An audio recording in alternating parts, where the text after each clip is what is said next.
হারায় বলে বিলুপ্ত হয়ে যায় মানে রাগ জিনিস নিয়ে যায় বিলুপ্ত নিয়ে যায় সেই মারিফতের ওই ওলি তিনি কে ছিলেন আর আমার শরীয়তের এমন কোন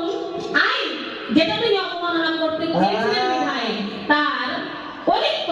তিনি হারাইতে বসছিলেন